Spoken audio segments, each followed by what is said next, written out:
Okay, well, I think this is, I'm glad we're starting off with this topic because, in fact, it's one of the most used arguments against religion in general and Christianity in particular. Some of you will be aware of a movement called the New Atheism. Well, this is one of the major planks in their argument. But not only do you get it from sort of intellectuals, but it's the sort of general assumption and belief you get perpetrated through the media very often now. And many people just tend to assume that, yeah, if you believe in God, there's something seriously wrong with you. But what do we actually mean when we say that a belief is a delusion, or the person who holds that belief is delusional?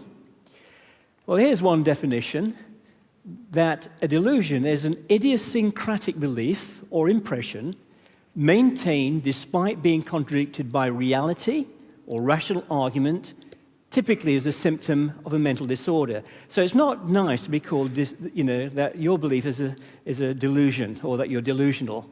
Okay, so just think unpack that a little bit more. So it's idiosyncratic, and that means it's odd, it's peculiar, it's weird, it's really off the wall, okay? Extreme. It's held contrary to evidence or rational argument. In other words, it's a kind of flight of fancy. It's not arising out of a well-thought-through process. It really has no evidence at all any more than there's evidence for leprechauns or fairies. Sorry if you're here tonight, you do believe in leprechauns or fairies. I know Peter Byrne is here, so he believes in leprechauns. And it's a symptom, and presumably the result of mental disorder. So there's something wrong in the brain which gives rise to people believing certain things. In this case, believing that there's a God. So the question then is whether those who believe in God, and for the sake of argument tonight, let's say the Bible's presentation of God, is it a delusion? And are such people delusional? Now, if the answer is yes, of course, then you don't have to take those beliefs seriously anymore. You have to take beliefs seriously in leprechauns. And you certainly don't engage in rational argument, because by definition, rational argument doesn't come into it. And it reminds me of the story of a man who went to the doctor who was convinced, absolutely convinced he was dead. And the doctor tried to persuade the man that he was very much alive, went through all the sort of 7 signs of life and so on. But the man just sat there and he would have none of it. He was dead, end of story. But then eventually the doctor managed to get him to agree that dead men do not bleed. Okay, I'll go with that. Dead men don't bleed. And then rather surreptitiously, the doctor took a scalpel and he nicked the man's hand. And the man looked at the blood coming out of his hand in absolute astonishment and horror and said, "Dead men do bleed after all." Okay. So you see, there was no changing that man's mind. And why? Well, he was delusional. But is that the case for those who claim to be Christians? If so, then Christianity doesn't have to be taken seriously any more than you take a person's belief seriously that they're dead when obviously they're not. Well, I want to think about this question tonight, and I want to do so with the help of one very famous Christian writer who himself was an atheist for many, many years and a great skeptic, and that is C.S. Lewis. But before we come on to this, I want to give you the sort of crude version of this argument, that belief in God is a delusion. And then I want to look at 2 sophisticated versions of the argument, coming from the likes of Sigmund Freud, the very famous father of psychoanalytical theory, and Richard Dawkins, whom many of you will know of. Now, the crude version goes something like this.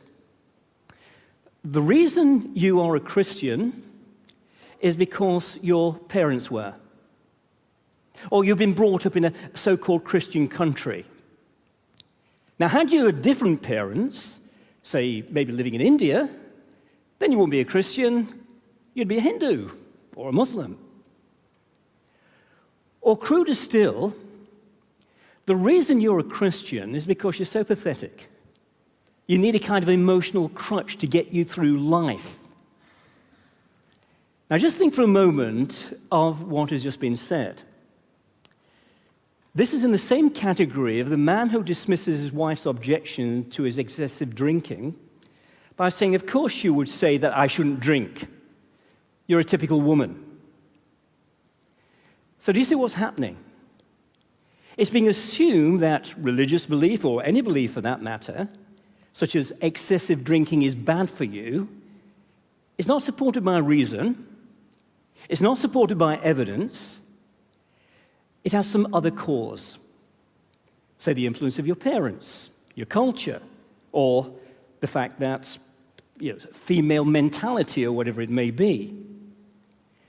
And so here you see the belief is not simply explained, it's explained away. You don't have to consider it and take it seriously at all. Now the trick is simply assume the person who holds views contrary to you are wrong. And then you find an explanation as to why they hold such stupid, weird views. You don't argue, you simply assert. Yes, you would think that, wouldn't you? Okay? That's the crude form. Let's think of the more sophisticated form. Now, the classic instance of this debunking of religion comes from Sigmund Freud. And he tried to provide a psychoanalytical basis for the German philosopher Ludwig von Feuerbach's view that God was nothing more than a projection of man. Now, Feuerbach is a very important figure because he certainly was very, very influential on Karl Marx and Marxism in general. Now, this is the way Feuerbach put it. He said, God is the highest subjectivity of man abstracted from himself. Okay, sounds philosophical, it is. But what he's saying is this: there really is no God. He's simply a fancy of our imagination. So the vast majority of humankind believes in God, but they've got no evidence for his existence. And that just tells us how pathetic human beings are, that they need to invent God. So this turns on its head what the Bible teaches in the book of Genesis, that man, male and female, are made in God's image. Feuerbach comes along and says, no, that's wrong. It's the other way around. God is made in your image. Do you see? Well, Freud assumed this was so, but then he went on to try to explain why it was so. And in his book, The Future of an Illusion, Freud wrote that religious beliefs are, quote, illusions, fulfillments of the oldest, strongest, and most urgent wishes of mankind.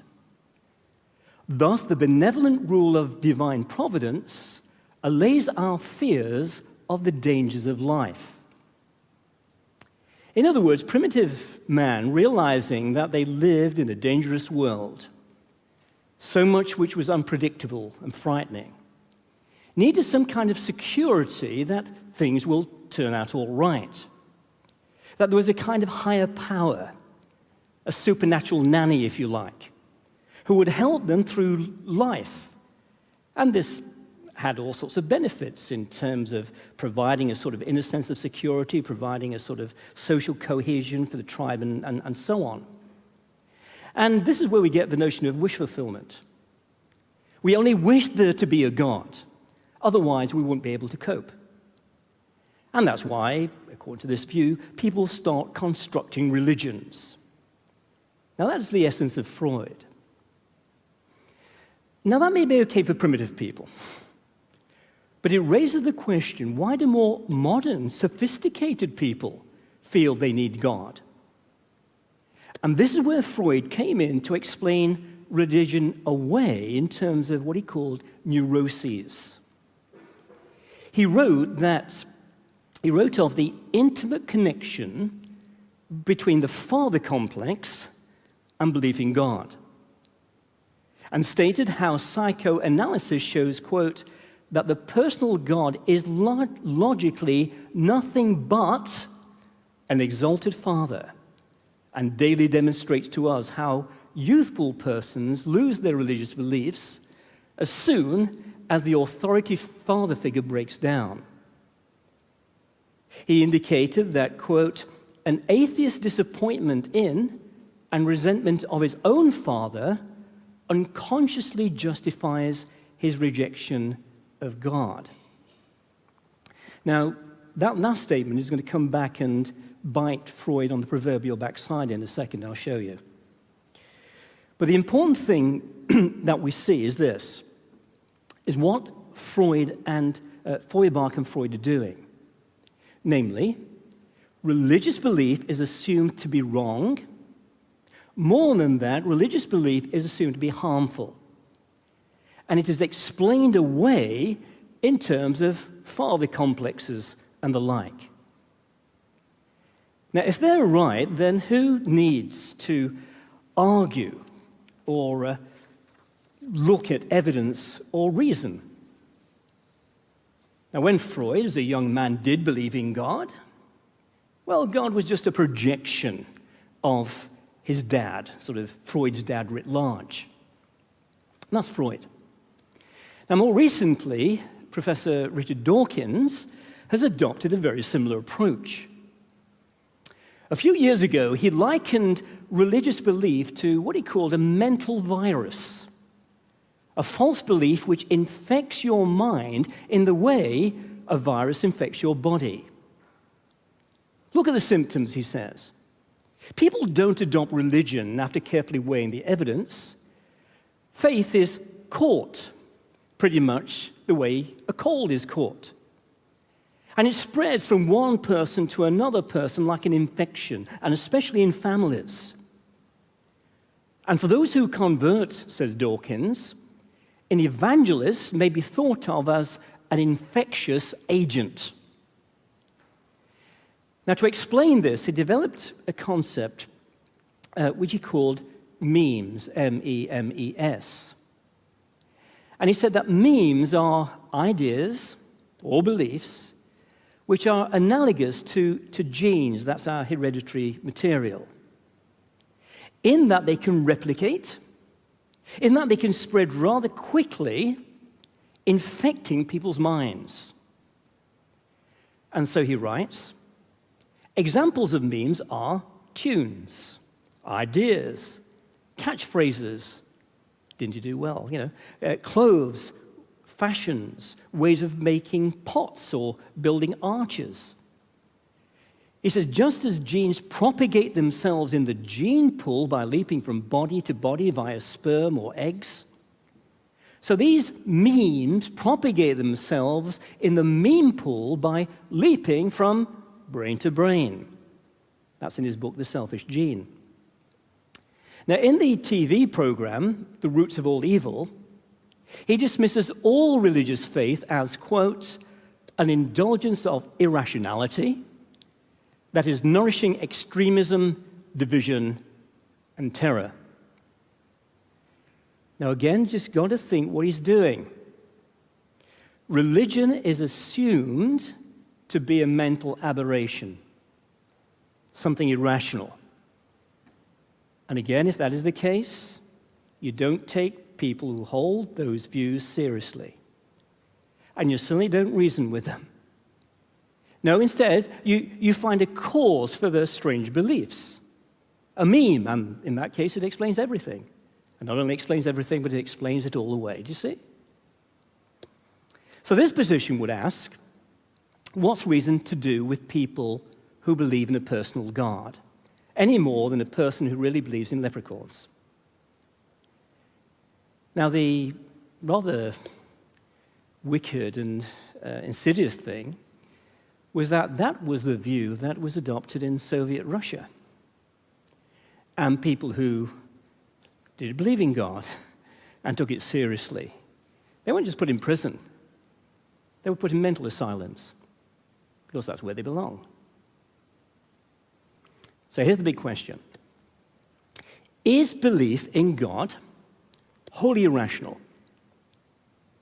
Is it to be explained away in terms of father complexes or mental viruses or our upbringing? Is it a case of mistaken wish fulfillment or a mental aberration?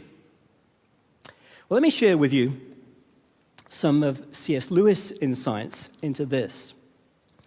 And first of all, I want to look at the way Lewis deals with this, not through an argument, that's going to come in a minute, but through a story.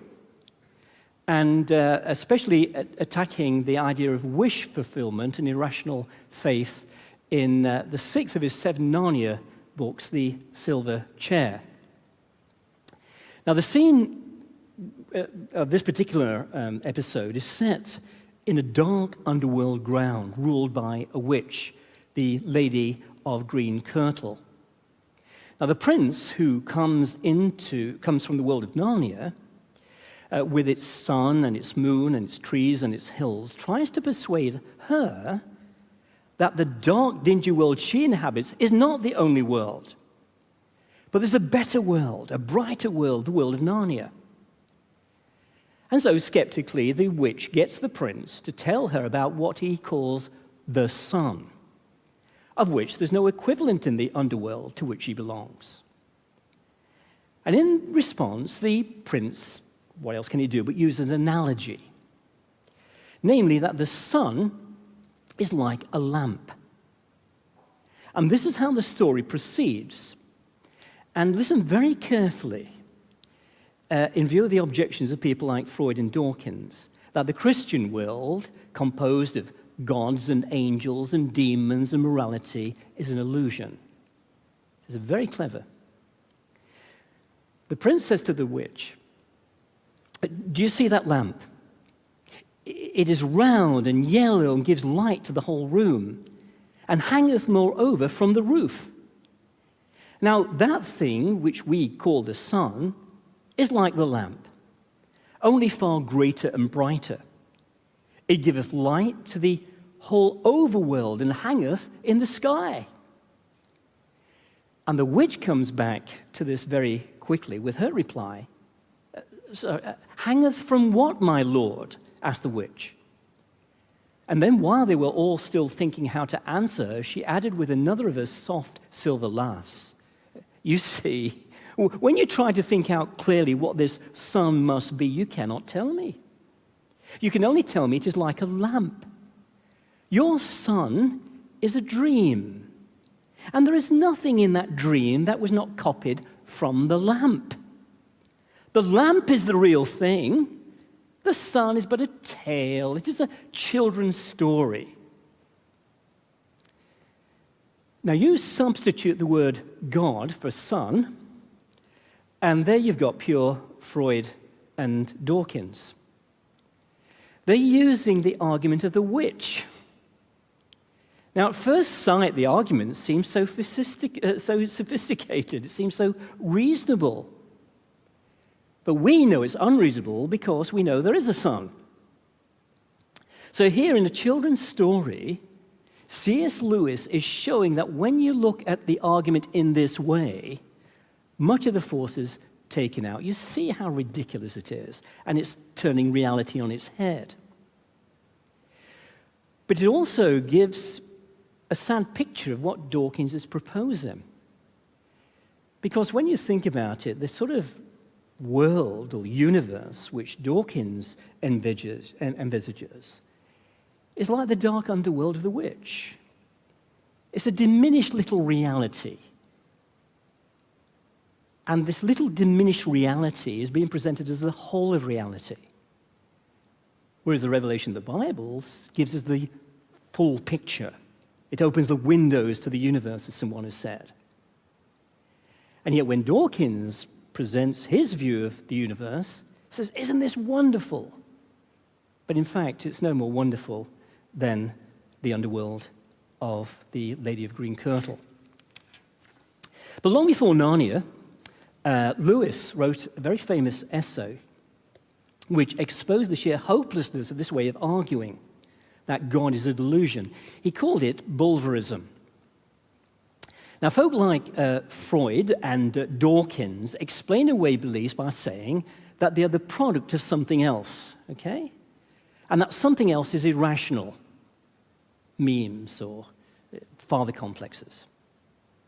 Now, Lewis gave a lecture to what was called the Socratic Club in Oxford University in 1944. Okay, so this is the tail end of the Second World War.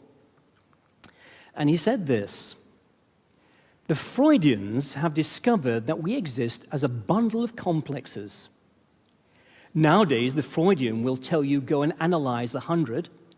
You'll find they all think Elizabeth I a great queen, because they all have a mother complex.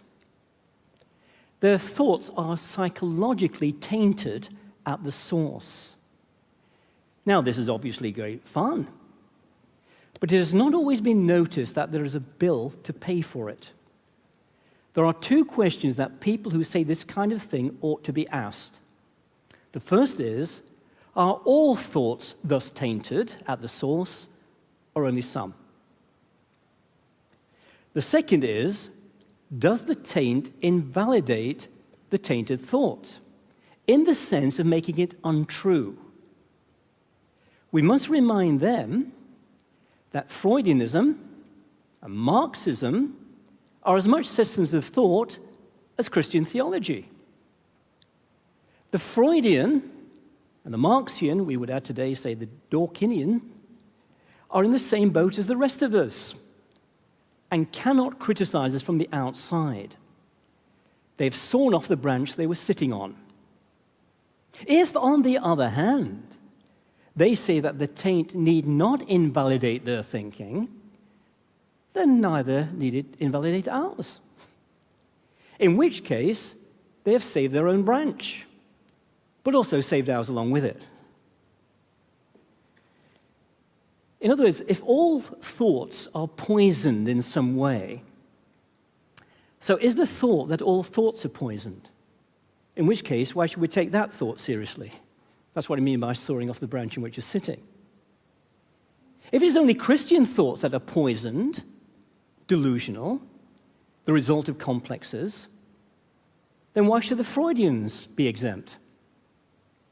And if it is exempt, then why not Christianity? Do you see how, it comes back on them?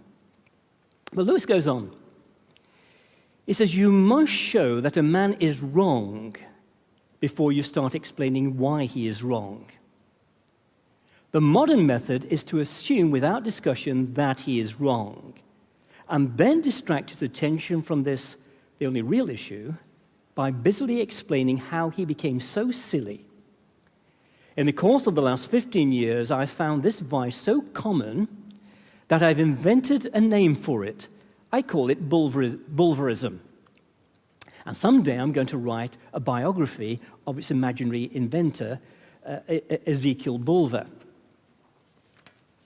Ezekiel Bulver, whose destiny was determined at the age of 5, when he heard his mother say to his father, who had been maintaining that two sides of a triangle were together greater than a third, "Oh, you would say that because you're a man." At that moment, Ezekiel Bulver assures us, there flashed across my opening mind the great truth that refutation is not necessarily part of an argument. Assume that your opponent is wrong and explain his error, and the world will be at your feet. Attempt to prove that he's wrong, or worse still, try to find out whether he is wrong or right, and the national dynamism of our age will thrust you to the wall. That is how Bulver became one of the makers of the 20th century. Now, the thing is, as Lewis points out, that argument cuts both ways, you see. Now, in the case of Freud and other atheists, it could be argued that the reason, the cause they do not believe in God is because of their childhood with their dad, having a psychological explanation, and there's nothing intellectual about their position at all. And that this is a form of wish fulfillment. In this case, they don't wish there to be a God, and so they find arguments to back their position. In his book, The Faith of the Fatherless, Dr. Paul Vitz explores Freud's claim, mentioned earlier, that an atheist's disappointment in and resentment of his own father unconsciously justifies his rejection of God.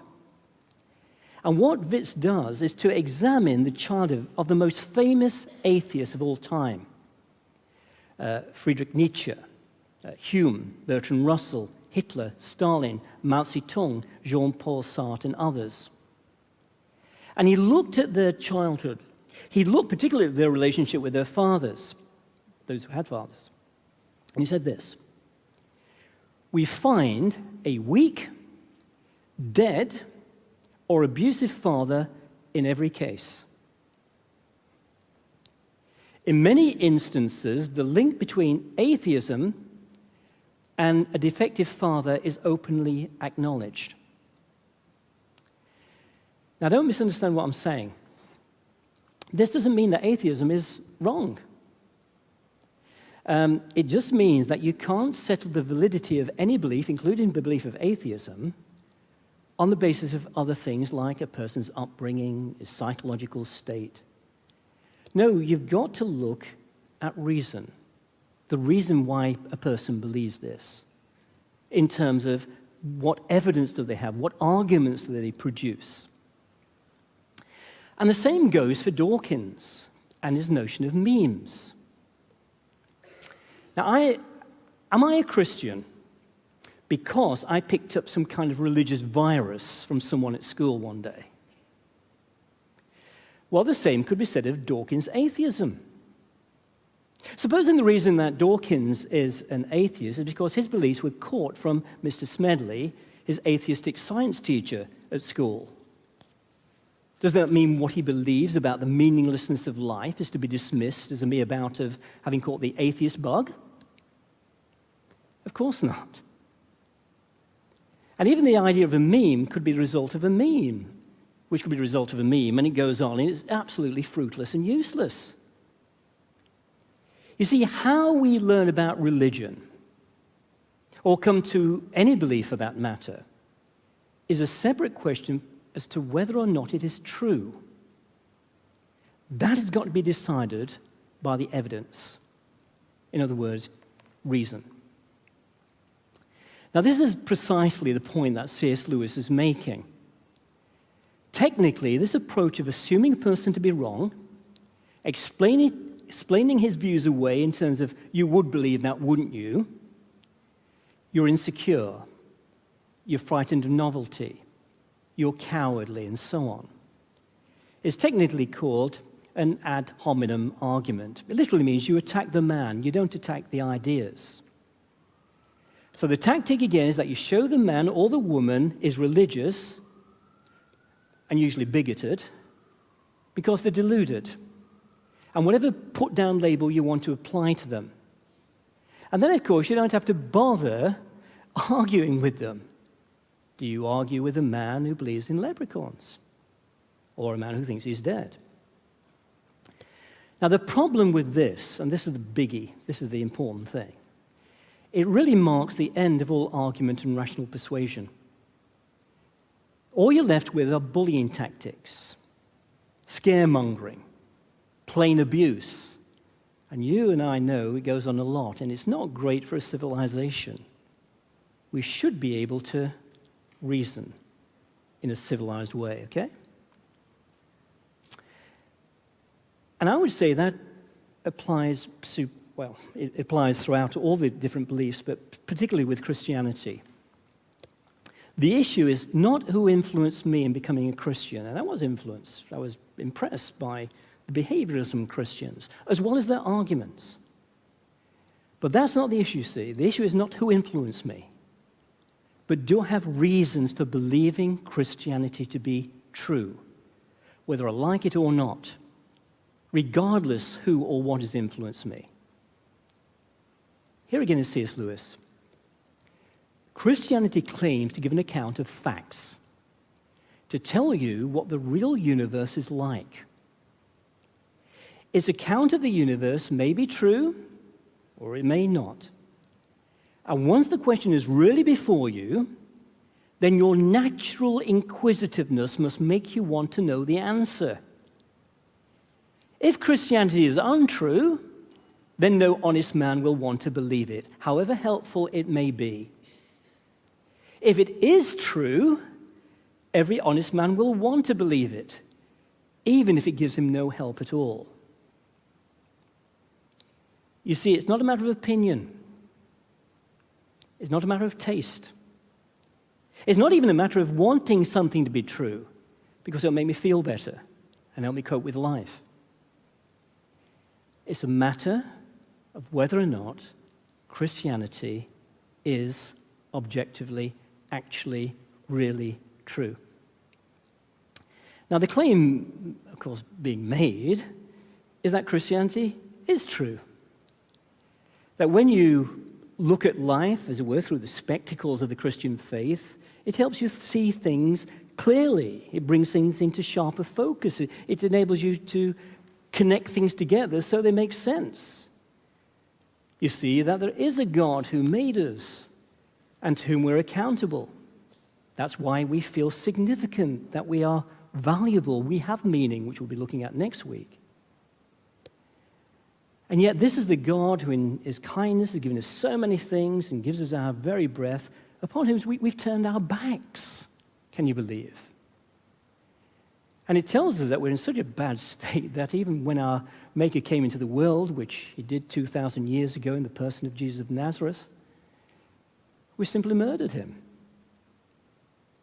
But then God used his death by crucifixion to be the means of ridding us of our moral guilt and making us into his friends. And this Jesus who's been raised from the dead, and that's one of the big things in the Bible that is objectively true, there's evidence for this, stacks of evidence for it, invites us to lay down our arms of rebellion and to surrender to his loving rule and to come to know the one for whom we were made. The lock has a key.